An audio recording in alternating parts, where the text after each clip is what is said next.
नमस्कार। आप देख रहे हैं पब्लिक न्यूज टीवी। मैं हूं देवकीनंदन मिश्र। आज के डीएनएम शो में हम बात करेंगे पंडित दीनदयाल उपाध्याय की। आज पंडित दीनदयाल उपाध्याय का जन्म दिवस है, जन्म तिथि है। सोशल मीडिया पर बड़ी संख्या में उनको बधाइयां दी जा रही हैं, उनके जन्म पर उनको नमन किया जा रहा है।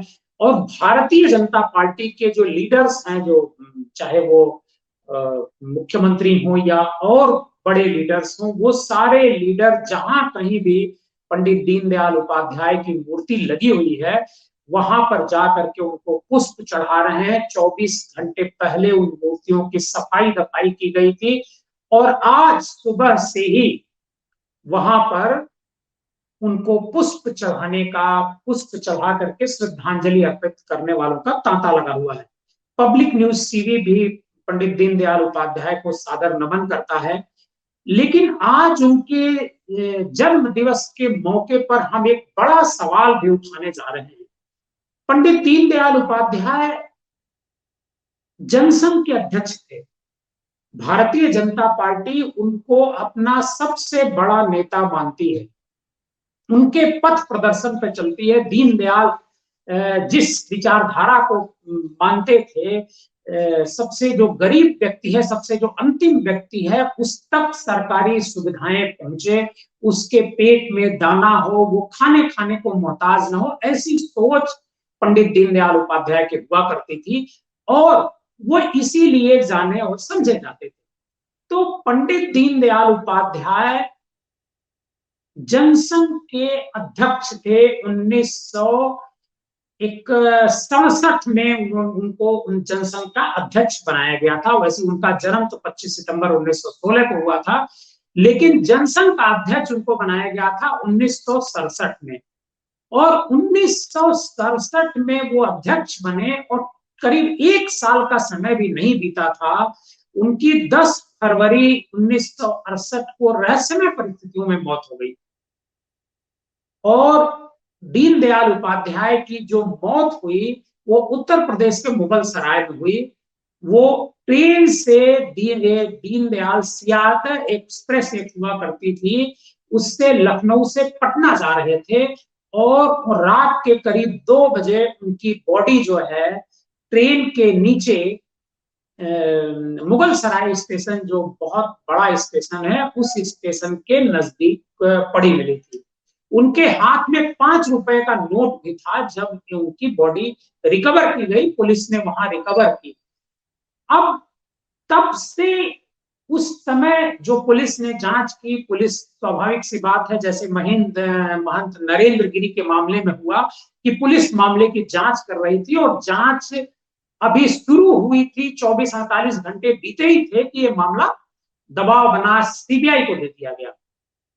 उस समय भी यही बात हुई थी। चूंकि जनसंघ के वो अध्यक्ष थे, इस वजह से इसको लेकर के हंगामा हुआ, चर्चा हुई कि भाई उनकी मर्डर किया गया, ऐसा हुआ। उस समय लोगों ने सवाल उठाए।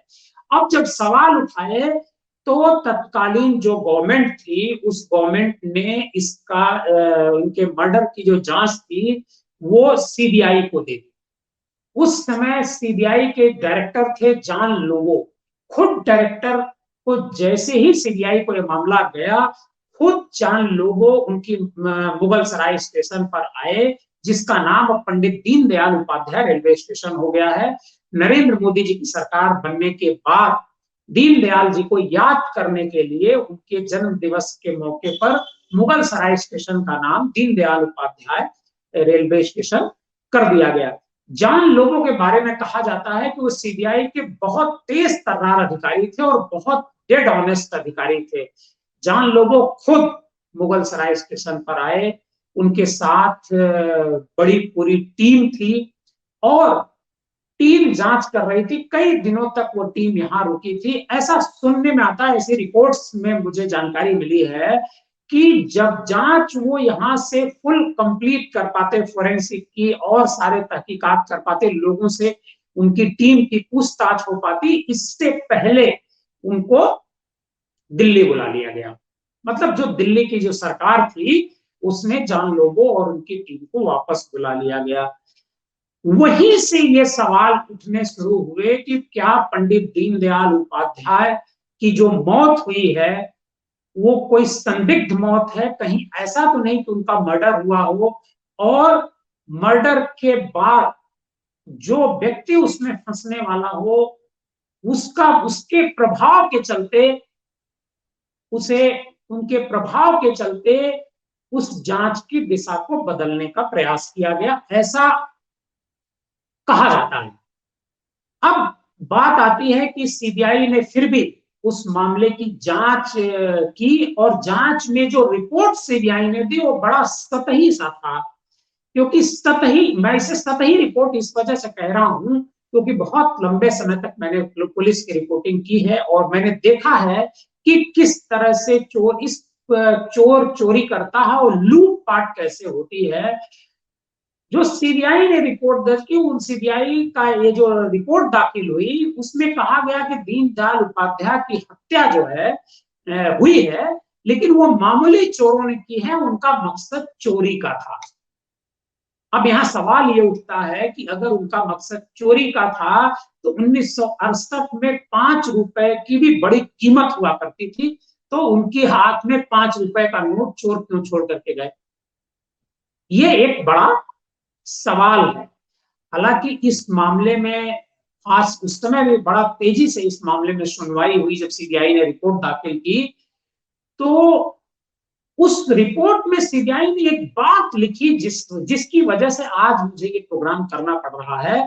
सीबीआई ने उस रिपोर्ट में लिखा कि अगर, और उसी पे कोर्ट ने भी ये बात कही कि इस मामले में अभी वास्तविक सच्चाई खोजी जानी, सीबीआई ने भी लिखी। और जो कोर्ट थी, जिस मामले जो कोर्ट जिस आधार पर जब फैसला सुनाई 9 जून 1969 को, जब वो फैसला सुना रही थी, कोर्ट ने भी ये बात कही कि अभी इसमें वास्तविक सच्चाई को खोजा जाना बाकी है। कोर्ट की तरफ से जैसे ही ये बयान आया, एक सियासी हलचल सी पैदा हो गई पूरे देश में। उसके तुरंत बाद, उसमें इंदिरा जी की सरकार थी, इंदिरा जी प्रधानमंत्री थी, इंदिरा गांधी ने एक जांच आयोग फिर गठित कर दिया, जो 23 अक्टूबर 1969 को गठित हुआ। जब यह हंगामा हुआ, हंगामे के बाद इसे गठित किया गया और उसका अध्यक्ष नियुक्त किया गया वाई बी चंद्रचूड़ को। आयोग अपने स्तर से जांच किया और करीब 5 महीने तक उसकी जांच हुई, और उस आयोग ने भी ये कहा कि उनकी मौत रहस्यमय परिस्थितियों में हुई है। मतलब कोई ना कोई पॉइंट ऐसा था उनकी मौत का जो छूट रहा था, उसकी जांच होनी चाहिए थी। अब यहां सवाल ये उठता है कि अगर भारतीय जनता पार्टी की इससे पहले भी सरकार रही, अटल बिहारी वाजपेयी जी की भी सरकार रही, वो भी दीनदयाल जी को अपना नेता मानते थे। अगर आज भारतीय जनता पार्टी की कई स्टेट में सरकार है, सेंट्रल में 7 साल से ज्यादा का समय हो गया, सीबीआई उनके पास है, कभी भी किसी भी केस को खोला जा सकता है। अगर उनकी हत्या हुई थी, उनकी संदिग्ध परिस्थितियों में मौत हुई थी, और कोर्ट ने भी ये बात कही थी कि अभी सच्चाई और बाकी आनी बाकी है, तो इस सरकार ने जो अपने नेता दीनदयाल उपाध्याय के मर्डर की जांच क्यों नहीं करवा रही है? मेरा नरेंद्र मोदी जी से सवाल है, अमित शाह जी से सवाल है कि आखिर उनकी जांच क्यों नहीं कराई जा रही है? अगर कोर्ट ने ये बात कही है तो मैंने जो रिपोर्ट्स खंगाली, उस रिपोर्ट में यही पता चला कि कोर्ट ने स्पष्ट तौर पर कहा कि अभी इसमें कुछ और सच्चाई आनी बाकी है। तो अगर सच्चाई आनी बाकी है तो सीबीआई को फिर ये मामला ओपन क्यों नहीं कर रही है? सीबीआई एक अर्जी देगी कोर्ट में कि इस मामले में कुछ नए तथ्य प्रकाश में आए हैं, तुरंत उसकी जांच शुरू हो जाएगी। क्या सीबीआई पहले भी, मतलब 1968-69 में भी तोते की तरह काम करती थी? यूपीए की जब गवर्नमेंट थी 2004 से लेकर के 2014 तक, तब सुप्रीम कोर्ट ने कहा था कि सीबीआई पिंजरे का तोता हो गई। सुप्रीम कोर्ट की टिप्पणी थी। और मतलब सीबीआई सरकार के अधीन काम करती है, सरकार के इशारे पर, अधीन तो काम करती है लेकिन सरकार के इशारे पर काम करती है, जबकि सीबीआई के बारे में कहा जाता है कि वह एक स्वतंत्र एजेंसी है। तो क्या 1968, 67, 68, 69 में भी सीबीआई पिंजरे का तोता थी? सीबीआई को मैनिपुलेट किया गया, उस समय की गवर्नमेंट ने मैनिपुलेट किया, किसके कहने पर किया, क्यों किया? इन सारे सवालों का जवाब भारतीय जनता पार्टी अपनी सीबीआई लगा करके पता लगा सकती है। मुझे लगता है कि पंडित दीनदयाल उपाध्याय को जो सच्ची श्रद्धांजलि होगी वो यही होगी कि भारतीय जनता पार्टी ये पता लगाए कि आखिर उनकी किस परिस्थितियों में मौत हुई थी। अगर नेताजी सुभाष चंद्र बोस की जांच कई बार हो सकती है, उनके रहस्यमय तरीके से लापता होने की जांच कई बार हो सकती है, लाल बहादुर शास्त्री की संदिग्ध मौत की जांच कई बार हो सकती है, तो पंडित दीनदयाल उपाध्याय की जांच क्यों नहीं हो सकती? क्या भारतीय जनता पार्टी नहीं चाहती है कि उसके जो अगुआ रहे हैं, उसके जो पथ प्रदर्शक रहे हैं, जिनका नाम वो हर समय लेती है, उनके मौत की जांच नहीं होनी चाहिए? क्या वो नहीं चाहती है कि उनकी जांच हो? आज 25 सितंबर को मैं तो यही कहूंगा कि भारतीय जनता पार्टी को इस मामले की जांच करानी चाहिए और जो भी लोग दोषी हों, दोषियों के बारे में देश को पता लगना चाहिए, क्योंकि पंडित दीनदयाल उपाध्याय कोई सामान्य व्यक्ति नहीं थे, भले जनसंघ के थे। हो सकता है किसी की जनसंघ की विचारधारा न हो, लेकिन पंडित दीनदयाल उपाध्याय एक सामान्य व्यक्ति भी थे। इसकी जांच तो होनी ही चाहिए। अब मैं आपको इसके कुछ और तथ्य बता दूं कि उस दिन क्या क्या हुआ था। वो फर्स्ट क्लास में सफर कर रहे थे और उनकी बोगी में तीन, जो फर्स्ट एसी होता है उसमें तीन कूपे थे, ए बी सी। ए में 4 बर्थ, बी में 2 और सी में 4 बर्थ थी, जिसमें उनकी बर्थ कूपे ए में थी। उससे इसे कूपे, मतलब जो कूपा था, बाद में जब वो ट्रेन में बैठे तो उनका जो कूपा था वो ए से बी में बदल दिया गया था। और उनके साथ थे एमएलसी गौरी शंकर राय, उनसे वो सीट की अदला बदली हुई थी। एक और अधिकारी थे एमपी सिंह, जो सरकारी अफसर बताए जा रहे हैं, वो कूप ए में थे, वो भी सफर कर रहे थे। इसके अलावा मेजर एस एल शर्मा का आरक्षण भी कूपर सी के लिए था, लेकिन उसमें उन्होंने यात्रा न करके ट्रेन के सेवा कोच में यात्रा की। आयोग ने अपनी रिपोर्ट में कहा कि मेजर शर्मा का नाम एक बार नहीं बल्कि 2 बार जो चार्ट था उसमें गलत लिखा गया, यहां तक कि उनका टिकट नंबर भी गलत लिखा गया।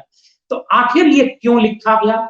ये सब ऐसे तथ्य हैं जिनकी जांच होनी चाहिए। अगर आयोग ने ये बात लिखी थी तो क्या सीबीआई ने उस आयोग की जो रिपोर्ट थी, चंद्रचूड़ आयोग की, उसे क्यों अपनी जांच में बाद में शामिल नहीं किया? उसके आधार पर फिर इन्वेस्टिगेशन क्यों नहीं की गई?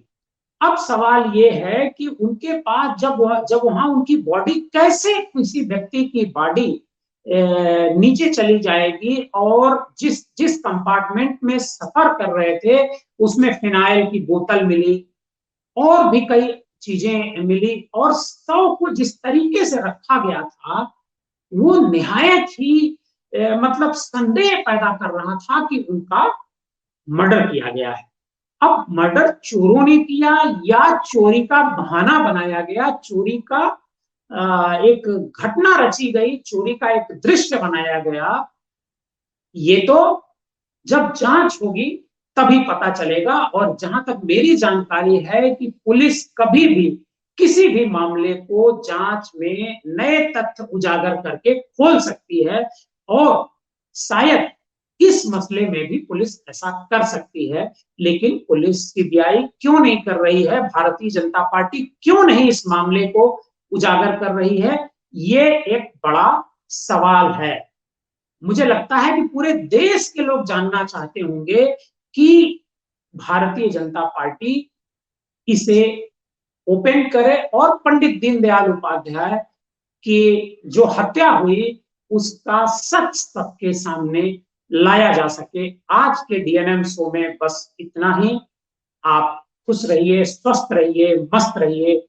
बहुत बहुत धन्यवाद।